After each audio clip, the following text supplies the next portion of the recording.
Hello everyone. તો આજના video લેક્ચરની અંદર આપણે ડિપ્લોમા સિવિલ એન્જિનિયરિંગના 5મા સેમેસ્ટરની અંદર આવતો સબ્જેક્ટ એટલે કે એડવાન્સ કન્સ્ટ્રક્શન ટેકનોલોજી ઓર એસીટી અને આ સબ્જેક્ટના જીટીયુના સિલેબસ અનુસારનો એક યુનિટ એટલે કે કેશોન્સ અને આ કેશોન યુનિટની અંદર આવતા અતિ મહત્વના બે ટોપિક્સ એટલે કે floating of caisson and sinking of caisson આ બંને વસ્તુ ઉપર આજના લેક્ચરની અંદર આપણે ડિસ્કશન કરવાના છીએ. હવે આજના લેક્ચરના એ પોઈન્ટ્સની વાત કરીએ કે જે આપણે ડિસ્કસ કરશું. તેમાં સૌપ્રથમ જોશું કે ફ્લોટિંગ ઓફ કેશોન એટલે કે આ પોઈન્ટની અંદર જે કેશોન્સ તૈયાર કરવામાં આવે છે એને જે તે કન્સ્ટ્રક્શન સાઇટ સુધી, ધેટ મીન્સ કે જે કન્સ્ટ્રક્શન સાઇટ અંડર વોટર છે કે જ્યાં કેશોનનો ઉપયોગ કરવામાં આવ્યો છે ત્યાં સુધી લઈ જવા માટે જે ફ્લોટ કરાવવામાં આવે એટલે કે પાણીમાં તરતા કરવામાં આવે એની અલગ અલગ જે મેથડ્સ છે એ આપણે ફર્સ્ટ પોઈન્ટ એટલે કે ફ્લોટિંગ ઓફ કેશોન્સની અંદર જોશું. ત્યાર પછી કટિંગ એજ જોશું એટલે કે જે કેશોન્સ છે એનો નીચેની બાજુએ, ખાસ કરીને જે ઓપન કેશોન અથવા તો જે વેલ્સ છે એની નીચેની બાજુએ જે કટિંગ એજ આવેલી હોય છે એનું કન્સ્ટ્રક્શન અને એના અલગ અલગ પ્રકાર જોશું અને દરેક પ્રકાર કઈ જગ્યાએ સુટેબલ રહેતા હોય છે એના ઉપર ડિસ્કશન કરશું. ત્યાર પછી જોશું સિંકિંગ ઓફ કેશોન એટલે કે એક વખત કેશોનને જે તે જગ્યા સુધી ફ્લોટ કરાવીને લઈ ગયા બાદ એને જ્યારે પાણીની અંદર ડુબાડવામાં આવે છે તો ડુબાડવા માટેની જે અલગ અલગ મેથડ્સ છે એટલે કે પાણીની અંદર ડુબાડી અને જે તે જગ્યાએ સેટ કરવાની જે અલગ અલગ મેથડ્સ છે એ આપણે થર્ડ પોઈન્ટ ધેટ મીન્સ કે સિંકિંગ ઓફ કેશોનની અંદર જોશું. And then after problem in well sinking એટલે કે જ્યારે પણ કેશોન અથવા તો જે વેલ્સ છે એને ડુબાડવામાં આવે છે એ દરમિયાન જે જે પ્રકારની પ્રોબ્લેમ્સ છે એ જનરેટ થાય છે અથવા તો થઈ શકે છે એ પ્રોબ્લેમ કઈ કઈ છે તે અને પ્રોબ્લેમને કઈ રીતે રિઝોલ્વ કરી શકાય એ બધી બાબત આપણે ફોર્થ એન્ડ લાસ્ટ પોઈન્ટની અંદર જોશું. રાઈટ. તમે સૌપ્રથમ વાત કરીએ ફ્લોટિંગ ઓફ કેશોન્સ એટલે કે કેશોનને ફ્લોટ કરાવવાની અલગ અલગ મેથડ્સની. જે રીતે આપણે આગળ વાત કરીએ કે ભાઈ એક વખત કેશોન છે એ કોઈ પર્ટિક્યુલર પ્લેસ ઉપર તૈયાર થઈ જાય. જનરલી જે કેશોન્સ હોય છે એને જે તે ડ્રાય રોક અથવા તો ડ્રાય સરફેસ ઉપર તૈયાર કરવામાં આવે છે એટલે કે જમીન ઉપર તૈયાર કરવામાં આવે છે અને ત્યાર પછી એને જે તે જગ્યાએ લઈ જઈ ફ્લોટ કરાવવામાં આવે છે. શા માટે? કારણ કે ડ્રાય લેન્ડમાંથી જે તે કન્સ્ટ્રક્શન સાઇટ સુધી એને લઈ જવા માટે. હવે જે ફ્લોટ કરાવવાની જે મેથડ્સ છે કેશોનની એમાં મુખ્યત્વે 4 પ્રકારની મેથડ્સ છે એ એડોપ્ટ કરવામાં અથવા તો યુઝ કરવામાં આવતી હોય છે ફ્લોટિંગ માટે. તેમાં પહેલું છે કન્સ્ટ્રક્શન ઓફ ડ્રાય ડોક, બીજું છે floating from the bank, third one છે ટર્નિંગ ઓફ કેશોન અને ફિફ્થ વન છે યુઝ ઓફ કમ્પ્રેસ્ડ એર.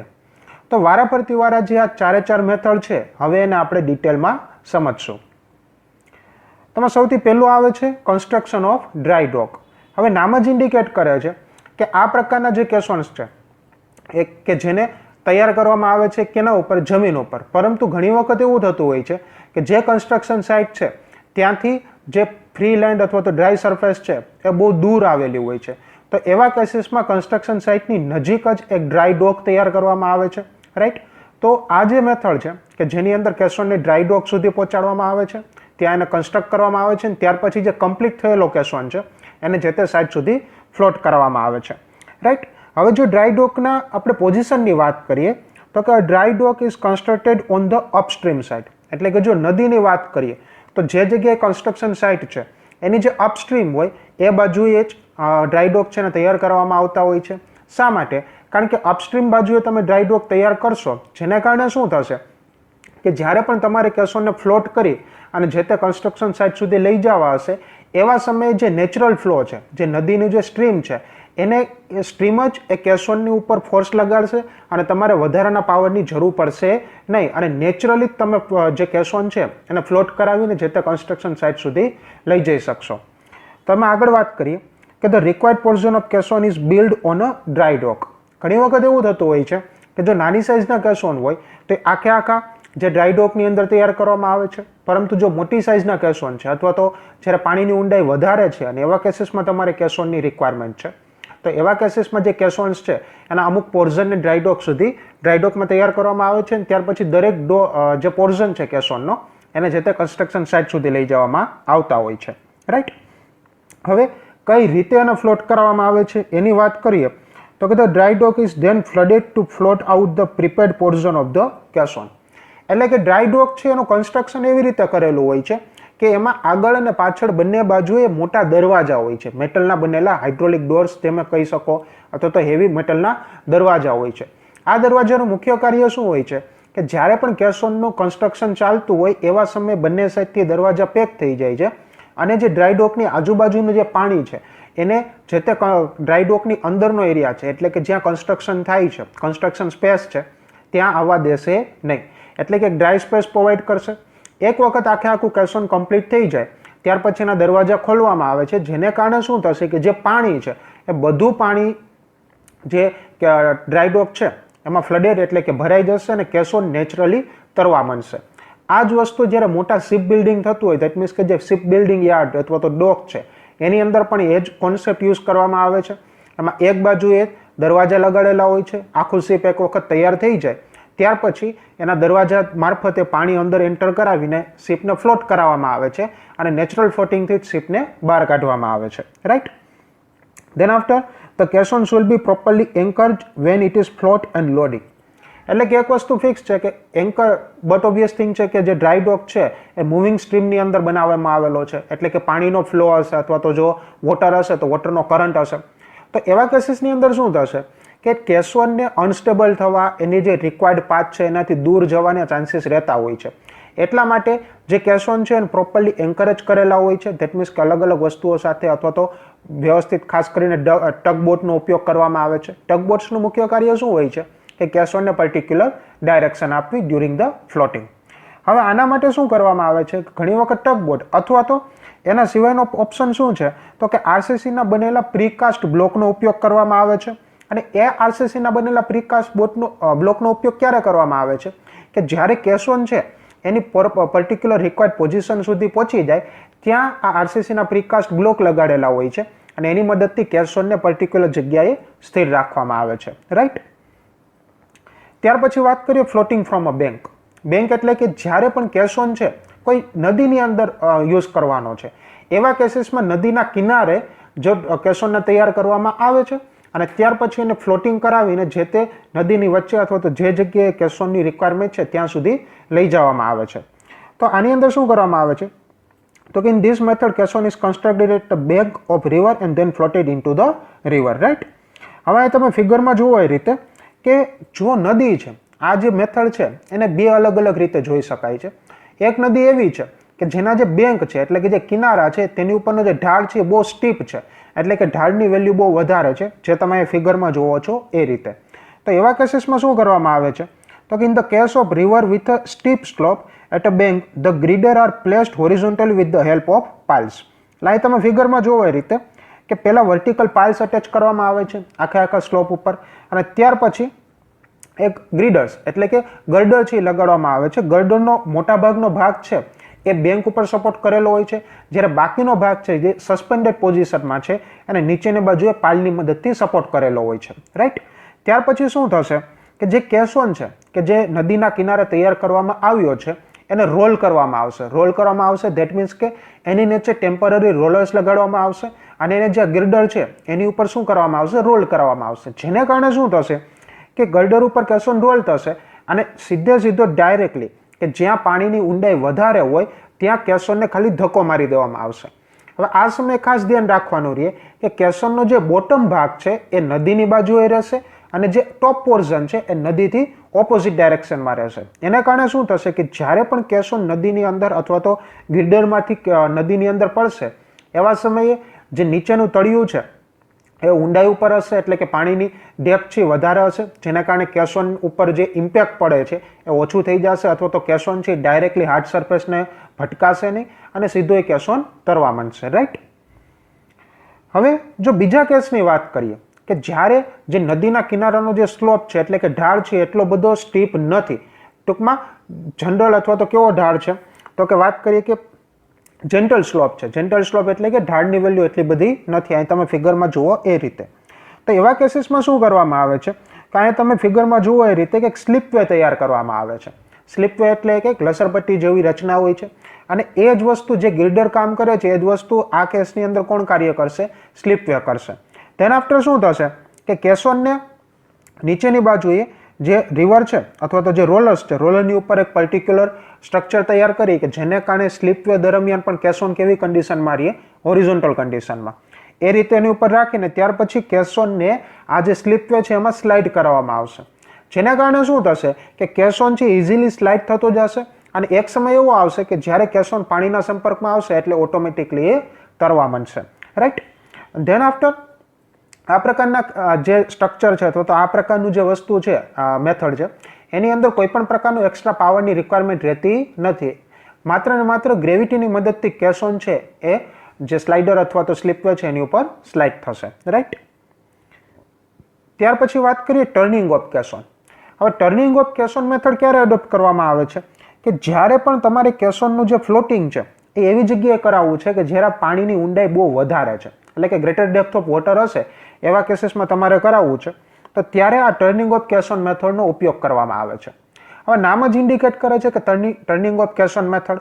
તો આની અંદર શું કરવામાં આવશે કે જ્યારે પણ કેસોનને પાણીની અંદર લોન્ચ કરવામાં આવશે દેટ મીન્સ કે જ્યારે પણ કેસોન છે એ પાણીના સૌથી પહેલા સંપર્કમાં આવશે એવા સમયે કેસોન છે અપસાઇડ ડાઉન હશે. અપસાઇડ ડાઉન ધેટ મીન્સ કે એનો જે ટોપ એરિયા છે એટલે કે જે કેપ એરિયા છે એ પાણીની અંદર અથવા તો નીચેની બાજુએ હશે અને જે બોટમ એરિયા છે એટલે કે જ્યાં કટિંગ એજ લગાડેલી હોય છે એ કઈ બાજુ હશે, ઉપરની બાજુએ હશે. રાઈટ. ત્યાર પછી જે આ કેસોન છે જે પાણીની અંદર જ્યારે અપસાઇડ ડાઉન એટલે કે ઊંધો તરે છે, પરંતુ ઊંધા કેસીસમાં એટલે કે કેસોન ભલે ઊંધો તરે છે પરંતુ એ પરફેક્ટલી પાણીની સરફેસને વર્ટિકલ અથવા તો પરપેન્ડિક્યુલર હોતો નથી.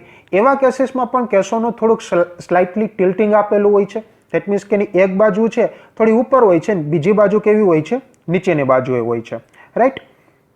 ત્યાર પછી આ જે ટિલ્ટિંગ છે એક લિમિટ સુધી રહે, જે તે કન્સ્ટ્રક્શન સાઇટ સુધી લઈ જવા માટે આ ટિલ્ટિંગ એક લિમિટ સુધી રહે એના માટે શું હોય છે કે બોટમની અંદર એટલે કે કેસોનનો જે નીચેનો ભાગ જે અત્યારે પાણીની અંદર છે એની અંદર થોડુંક સેન્ડ ભરવામાં આવે છે જેને કારણે કેસોનને થોડી ઘણી સ્ટેબિલિટી મળે છે. ત્યાર પછી શું કરવામાં આવશે કે જ્યારે કોઈ પણ કેસોન છે એ પર્ટિક્યુલર કન્સ્ટ્રક્શન સાઇટ ઉપર પહોંચી જશે ત્યાર પછી હવે કેસોનને ફરી પાછું ઊંધામાંથી ચતો કરવો છે. એટલે કે એનો જે બોટમ એરિયા છે એને નીચે લઈ આવવો છે અને ટોપ એરિયા છે એને ઉપર લઈ આવવો છે. તો એના માટે શું કરવામાં આવે છે કે હેવી પથ્થર છે કેસોનની જે સ્લાઇટલી હાયર સાઇડ હતી એની ઉપર નાખવામાં આવશે, જેને કારણે શું થશે કે કેસોનની એક બાજુએ વજન વધી જશે અને બીજી બાજુએ વજન ઓછો થઈ જશે. ધેટ મીન્સ કે જે વેઇટ છે એ ડિસબેલેન્સ થઈ જશે. એના કારણે શું થશે કે જે બાજુ લોઅર સાઈડ ઉપર છે એ બાજુએથી કેસોન છે ટર્ન લાગવા માંડશે અને એક સમય એવો આવશે કે કેસોન આખો માત્ર ને માત્ર એની અંદર જે પથ્થર અથવા તો બેલેસ્ટ ભરેલા છે એના કારણે કેસોન આખો ટર્ન થઈ જશે પાણીની અંદર, જેના કારણે શું થશે કે એનો જે ટોપ એરિયા છે કે જે હકીકતમાં નીચેની બાજુ હતો પાણીની અંદર એ ઉપર આવી જશે અને જે બોટમ એરિયા છે કે જે પાણીની ઉપર હતો હવે નીચે વહી જશે. એક વખત કેસોનનું ટર્નિંગ થાય એવા સમયે શું થશે કે એની અંદર જે પથ્થર ભરેલા છે એટલે કે જે બેલેન્સ તરીકે અથવા તો કેસોનનું જે સ્ટેબિલિટી છે એને ગુમાવવા માટે લગાડેલા હતા એ બધા પથ્થર પાણીની અંદર પડી જશે અને કેસોન સીધો સ્થિર થઈ જશે. રાઈટ. ત્યાર પછી વાત કરીએ used of compressed air method. હવે નામ જ ઇન્ડિકેટ કરે છે કમ્પ્રેસ્ડ એર મેથડ.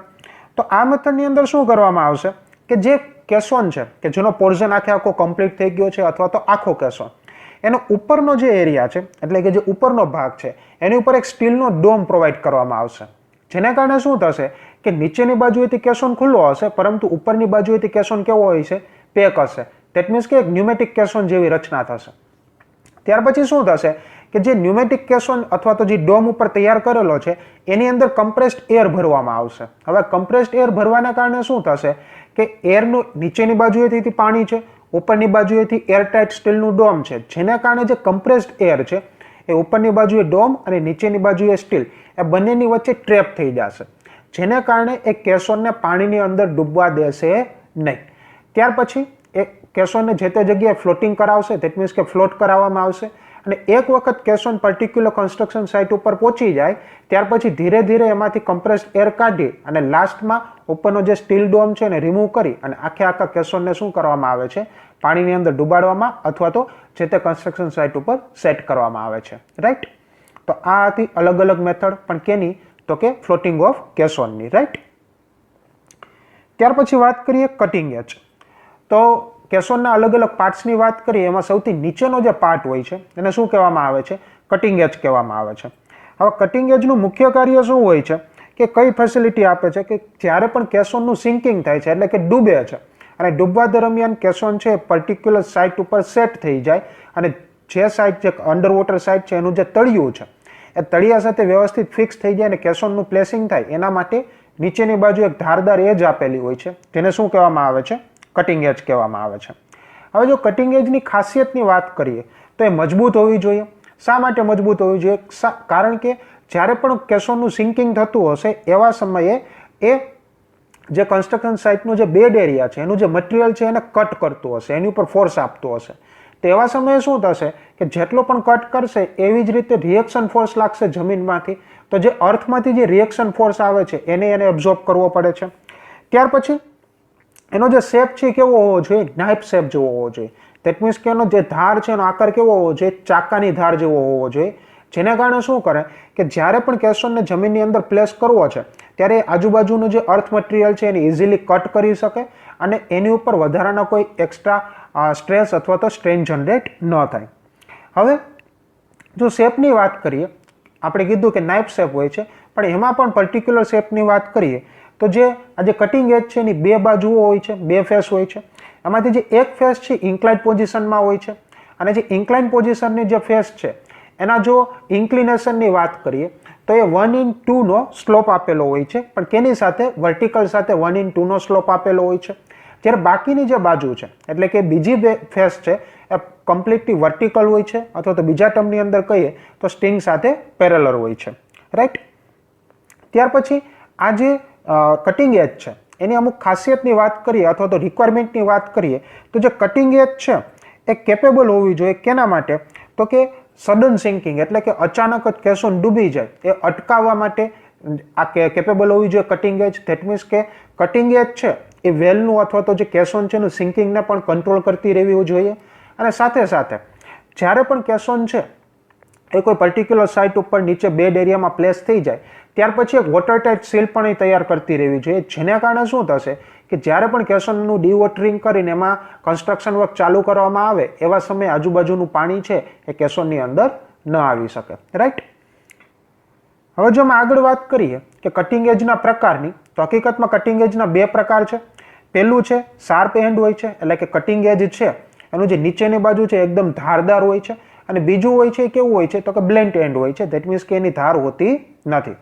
હવે અહીંયા તમને અલગ અલગ શેપ અને સાઇઝની અથવા તો અલગ અલગ કોન્ફિગરેશનની કટિંગ એજ દેખાડેલી છે. હવે જો આ જે બંને શેપ દેખાય છે કેના માટે યુઝ થાય છે તો કે ઓપન સિલિન્ડર ઓર વેલ્સ એટલે કે ઓપન કેસોન હોય તો એવા કેસીસમાં આ પ્રકારની કટિંગ એજ છે એ પ્રિફર કરવામાં આવતી હોય છે. પહેલી કટિંગ એજ પરફેક્ટ નાઇફ એક્શન જેવી જ છે. રાઈટ? એની ઉપર થીક પ્લેટથી બનાવેલી છે અને નીચેની બાજુ એક શૂ પ્લેટ આપેલી હોય છે જે કટિંગનું કાર્ય કરે છે. જ્યારે બીજા કેસની અંદર હોય છે કે એક રચના કેવી છે કે પરફેક્ટલી નાઇફ એજ છે નહીં, પરંતુ નીચેની બાજુ અને ઉપરની બાજુ એક વેજ સેક્શન જેવી રચના છે અને એ પણ કમ્પ્લીટલી કેનાથી બનેલી હોય છે તો કે થીક સ્ટીલની પ્લેટ અથવા તો મેટલ પ્લેટ્સથી બનેલી હોય છે. રાઈટ? ત્યાર પછી શાર્પ એજમાં બીજા શેપની વાત કરીએ તો અહીંયા તમે જે રીતે ફિગરમાં જોવો એ રીતે કે એક પી જેવો શેપ દેખાય છે. ઉપરની બાજુ એક ટ્રાયેંગોનલ છે અને ત્યાર પછી આખી બાજુ છે એ કેવી છે? વર્ટિકલ છે. આ પ્રકારનું ખાસ કરીને જે સિંકિંગ અથવા તો જે કટિંગ એજ છે કેના માટે ઉપયોગમાં લેવામાં આવે છે કે જ્યારે પણ કેસોનનું જે સિંકિંગ છે એ સોફ્ટ સોઇલની અંદર કરવું હોય તો એવા કેસીસમાં આ પ્રકારની કટિંગ એજ છે એ સુટેબલ રહેતી હોય છે. અને સાથે સાથે જ્યારે ન્યુમેટિક કેસોન્સનો ઉપયોગ કરવામાં આવે ત્યારે પણ આ પ્રકારની જે કટિંગ એજ છે એ સુટેબલ રહેતી હોય છે. હા, અહીંયા એક વસ્તુ ખાસ ધ્યાન રાખવાની કે બોક્સ કેસોનની અંદર કોઈ પણ પ્રકારની કટિંગ એજની રિક્વાયરમેન્ટ રહેતી નથી. કટિંગ એજ માત્ર ને માત્ર ઓપન કેસોન ઓર વેલ્સ અને જે ન્યુમેટિક કેસોન છે એની અંદર જ આપવામાં આવે છે. રાઈટ? ત્યાર પછી આપણે વાત કરીએ કે કટિંગ એજનો બીજો પ્રકાર એટલે કે cutting edge with blunt ends એટલે કે આ પ્રકારની જે કટિંગ એજ હશે એમાં ધાર હશે નહીં. તો અહીંયા તમે જે અલગ અલગ પ્રકારની કટિંગ એજ જુઓ છો તેમાં જો પહેલો ફિગર છે કેના માટે યુઝ કરવામાં આવે છે એટલે કે એવરેજ કન્ડિશન, નોર્મલ કન્ડિશન હોય તો એવા કેસીસમાં આ પ્રકારની કટિંગ એજ યુઝ કરવામાં આવે છે. એની અંદર શું છે કે વચ્ચે એક ચેનલ પ્રોવાઈડ કરેલી હોય છે અને થીક પ્લેટથી બનેલી હોય છે. પરંતુ જ્યારે રોક સરફેસ હશે તો એવા કેસીસમાં અહીંયા એક વેજ સેક્શન જેવો પ્રિફર કરવામાં આવે છે અને આની અંદર જે કટિંગ એજની જે નીચેની બાજુઓ છે એની પ્લેટની જાડાઈ વધી જાય છે. 20 mm જેટલી જાડી પ્લેટ છે એનો ઉપયોગ કરવામાં આવતો હોય છે. રાઈટ? ત્યાર પછી અહીંયા આગળ વાત કરીએ તો એક કોન્ક્રીટની બનેલી કટિંગ એજ છે કે જેની આજુબાજુમાં એક પ્લેટનું કવર ચડાવેલું છે, મેટલ પ્લેટ્સનું કવર ચડાવેલું છે અને વચ્ચેની બાજુએ રીઇન્ફોર્સિંગ આપેલું છે, રાઈટ. હવે આ પ્રકારના કટિંગ એજ છે ક્યારે યુઝ કરવામાં આવે છે તો કે જ્યારે જે કેસોન છે એને જમીન ઉપર બનાવવામાં આવે છે અને ત્યાર પછી એને કેસોનને જે તે જગ્યાએ ડૂબાડવામાં આવે છે. તો એવા કેસીસમાં આ પ્રકારની કોન્ક્રીટની બનેલી કટિંગ એજ છે એ વાપરવામાં આવતી હોય છે. જ્યારે બાકીના કેસીસમાં ઘણી વખત એવું થતું હોય છે કે જો નાની સાઇઝનો કેસોન છે તો જે તે કન્સ્ટ્રક્શન સાઇટ ઉપર જ બનાવવામાં આવે છે અને ત્યાર પછી જેનું સિંકિંગ કરવામાં આવતું હોય છે, રાઈટ.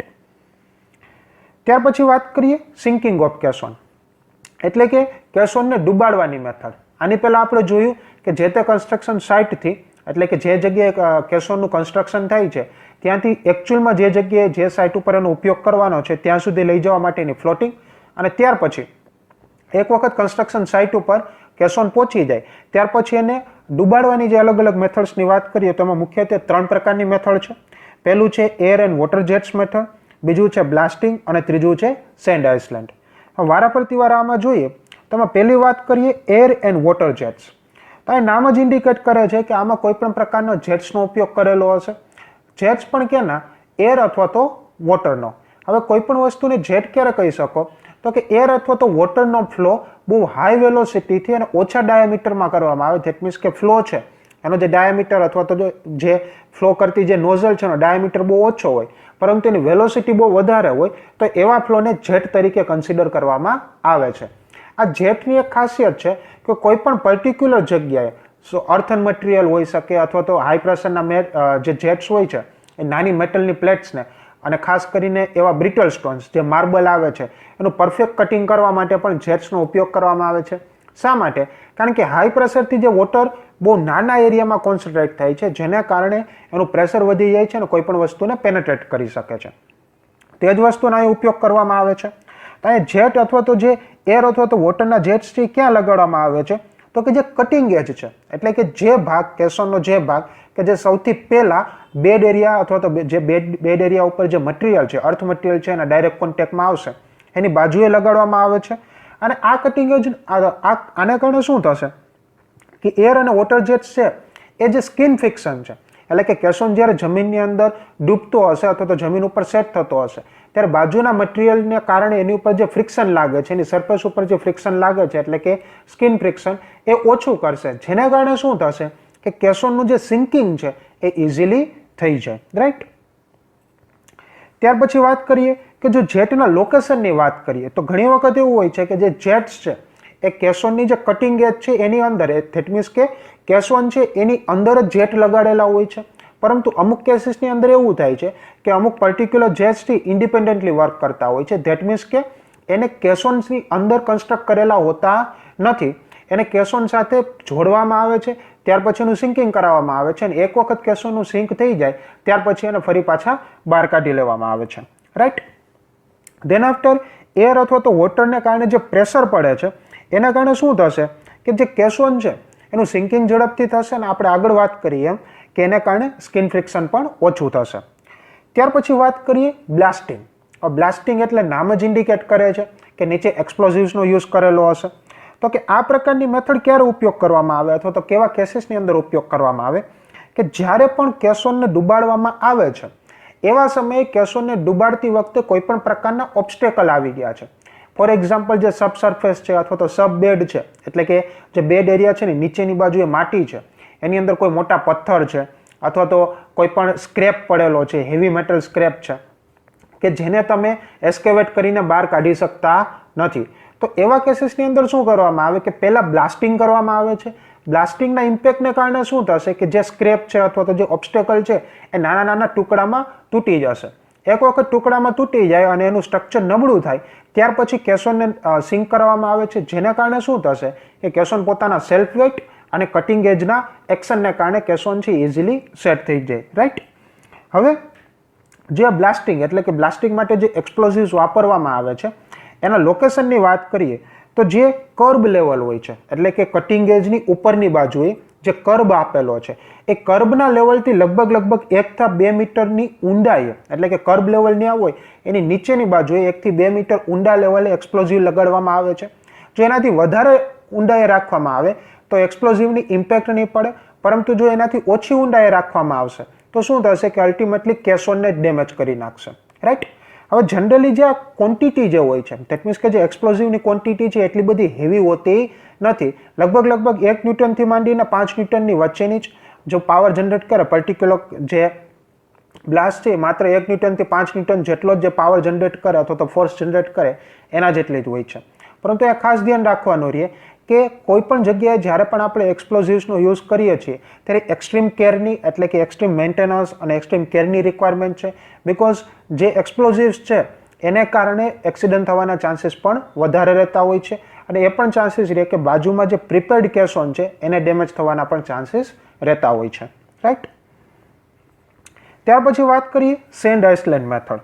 હવે સેન્ડ આઇસલેન્ડ મેથડ છે ક્યારે એડોપ્ટ કરવામાં આવે તો કે એવી જગ્યાએ એડોપ્ટ કરવામાં આવે કે જ્યારે જે નીચેની જમીન છે એટલે કે સબસોઇલ સરફેસ છે અથવા તો સબસોઇલની જે કન્ડિશન છે નીચેની બાજુએ એ એવી છે કે જેને કારણે કેસોનને તમે સ્થિર રાખી શકતા નથી. હવે સબસોઇલની આવી કન્ડિશન અમુક જગ્યાએ હોઈ શકે. કેવા કેસીસમાં? સપોઝ કે જો બેડ એરિયા છે એની અંદર જે મટીરિયલ છે, જે માટી છે એ એકદમ લૂઝ છે, અથવા તો બીજા કેસની અંદર વાત કરીએ તો જ્યારે પાણીનો ફ્લો છે અતિશય વધારે છે, તો એવા કેસીસમાં કેસોનને સ્થિર રાખવો ડિફિકલ્ટ થઈ જતું હોય છે. તો એવા ત્યારે સેન્ડ આઇસલેન્ડનો ઉપયોગ કરવામાં આવે છે.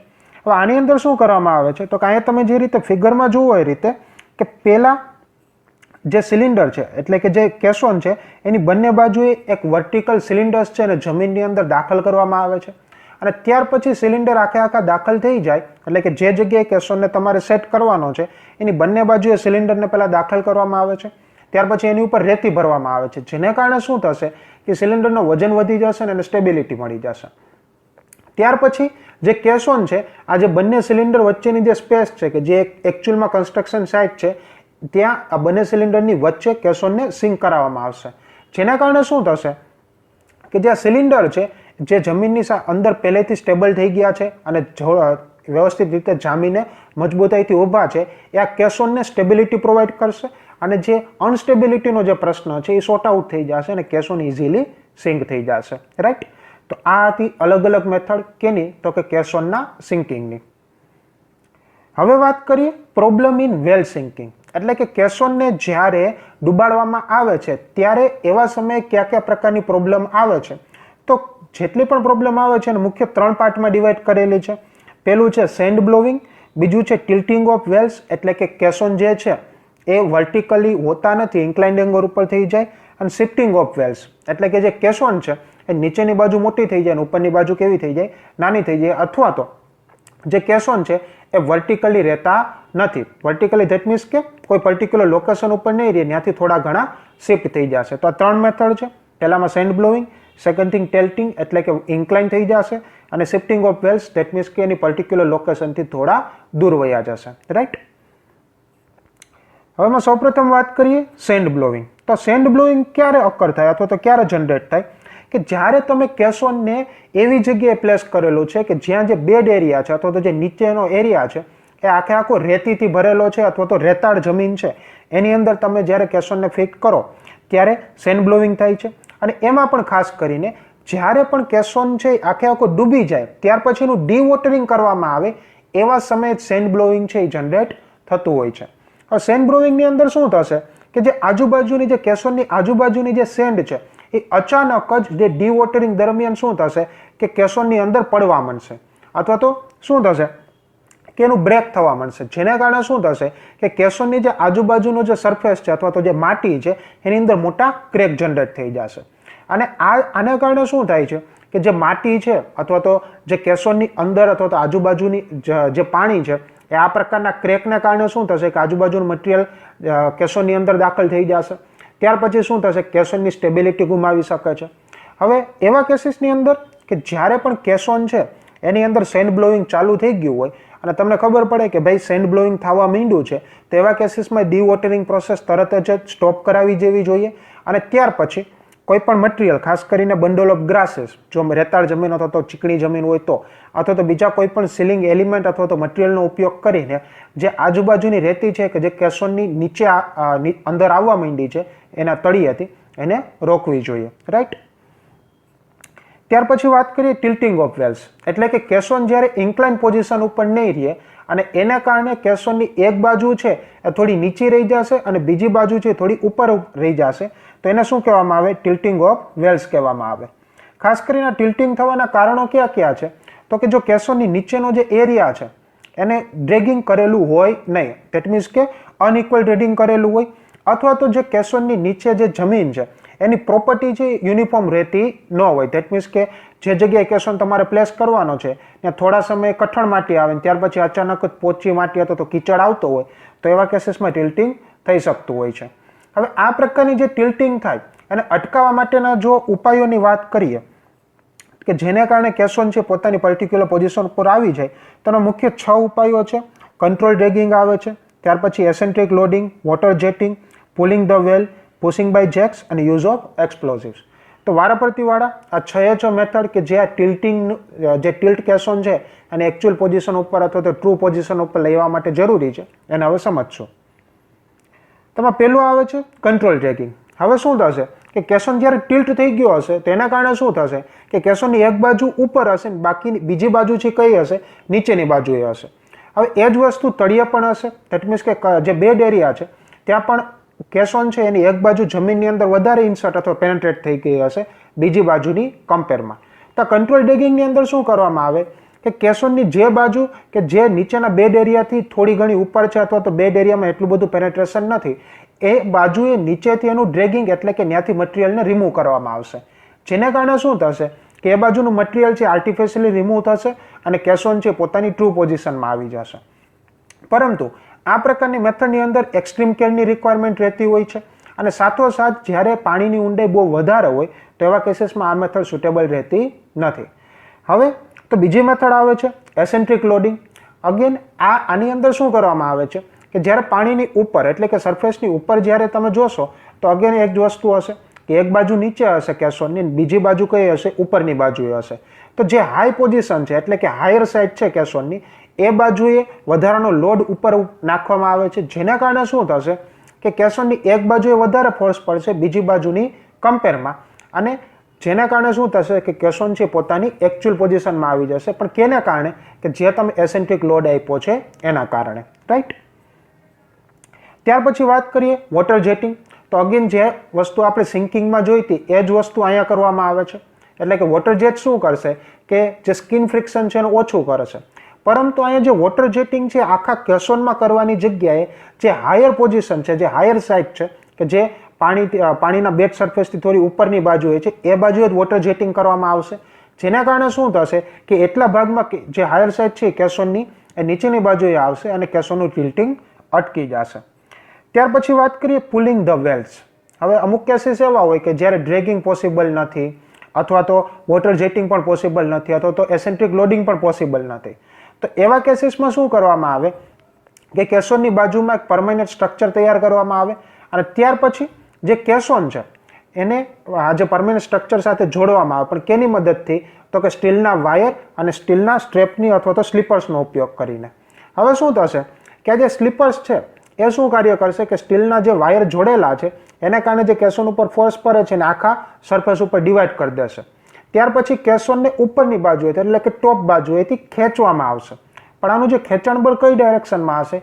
જે બાજુએ ટિલ્ટ થયેલું છે એનાથી ઓપોઝિટ બાજુએ, જેને કારણે શું થશે કે કેસોન છે પોતાની ઓરિજિનલ પોઝિશનમાં આવી જાય, રાઈટ? ત્યાર પછી વાત કરીએ પુશિંગ બાય જેક્સ. હવે પુશિંગ બાય જેક્સ મેથડની અંદર શું કરવામાં આવે કે જે કેસોન છે એની નીચેની બાજુએ કે જે બાજુ ડાઉન સાઇડ છે એટલે કે જે બાજુએ નીચેની બાજુ જે જમીનની અંદર વધારે પુશ થઈ ગઈ છે ત્યાં નીચેની બાજુ અંડર વોટર હાઇડ્રોલિક જેક્સ લગાડવામાં આવે અને કેસોનની નીચેની બાજુ છે એને ઉપર કરવામાં આવે. હકીકતમાં જે હાયર સાઇડ છે આપણે આની પહેલાની મેથડ્સની અંદર જોયું કે જેમાં હાયર સાઇડને નીચે કરવામાં આવે, પરંતુ અહીં ઓપોઝિટ કરવામાં આવે છે, કેસોનની જે લોઅર સાઇડ છે એને ઊંચી કરવામાં આવે છે અને કેસોનની ટ્રુ પોઝિશન છે અચીવ કરવામાં આવતી હોય છે. અને ત્યાર પછી use of explosive as usual, જે આપણે એક્સપ્લોઝિવ મેથડ છે સિંકિંગની એમાં જોયું એ જ રીતે કે જે હાયર સાઇડ છે ત્યાં હેવી એક્સપ્લોઝિવ અથવા તો કંટ્રોલ્ડ વેમાં એક્સપ્લોઝન કરવામાં આવે, જેના કારણે કેસોનનું જે સિંકિંગ દરમિયાન જે ઓબ્સ્ટેકલ હોય છે એ દૂર થઈ જાય અને કેસોન આખો ડૂબી જાય, રાઈટ? ત્યાર પછી જોઈએ કે shift of wells. Shift of wells એટલે કે જે વેલ્સ છે પોતાની એકચ્યુઅલ પોઝિશનથી થોડા દૂર શિફ્ટ થઈ જશે. આને કારણે શું થશે કે જે વેલ્સ છે એની ઉપર એસેન્ટ્રિક લોડ આવશે અને ત્યાર પછી જે નીચેનો એરિયા છે, ખાસ કરીને તમે અહીં જે ફિગરમાં જુઓ છો એ રીતે કે જે નીચેનો એરિયા છે એ બાજુએ કેસોન થોડો પોળો થઈ જશે અને ઉપરની એરિયા કેસોન કેવો રહેશે કે શિફ્ટ જેવો. એટલે ધેટ મીન્સ કે કેસોનનો એરિયા છે પરફેક્ટલી જે સ્ટિંગ છે એ પરફેક્ટલી વર્ટિકલ રહેશે નહીં, પરંતુ એક ટ્રેપેઝોઇડલ શેપ છે એ જનરેટ થઈ જશે. હવે આ પ્રકારનો જે ટ્રેપેઝોઇડલ અથવા તો જે શિફ્ટિંગ ઓફ વેલ્સ છે એને દૂર કરવું હોય તો એના માટે એ ખાસ જરૂરી છે કે જે સરફેસ છે એને સ્મૂથ પ્રોવાઈડ કરવી જોઈએ અને સાથે સાથે જે કર્બની રેડિયસ છે સ્ટિંગની રેડિયસ કરતાં વધારે રાખવી જોઈએ. અને હા, જે આ શિફ્ટિંગની જે વેલ્યુ છે અથવા તો જે ટીલ ઇફેક્ટ છે એ કેના ઉપર ડિપેન્ડ કરે છે તો કે જે સાઇઝ છે, વેલની જે સાઇઝ છે તે અને જે પાણીની ઊંડાઈ કેટલી છે એના ઉપર ડિપેન્ડ કરતી હોય છે. રાઈટ. તો વિદ્યાર્થી મિત્રો, આજના લેક્ચરની અંદર આપણે સૌપ્રથમ ફ્લોટિંગ ઓફ કેસોન જોયું, ત્યાર પછી કટિંગ એજ એનું કન્સ્ટ્રક્શન જોયું, ત્યાર પછી સિંકિંગ ઓફ કેસોન એની અલગ અલગ મેથડ્સ જોઈ અને વેલના સિંકિંગ દરમિયાન જે પ્રકારની પ્રોબ્લેમ છે જે સામે આવે છે એના ઉપર ડિસ્કશન કર્યું. So thank you students.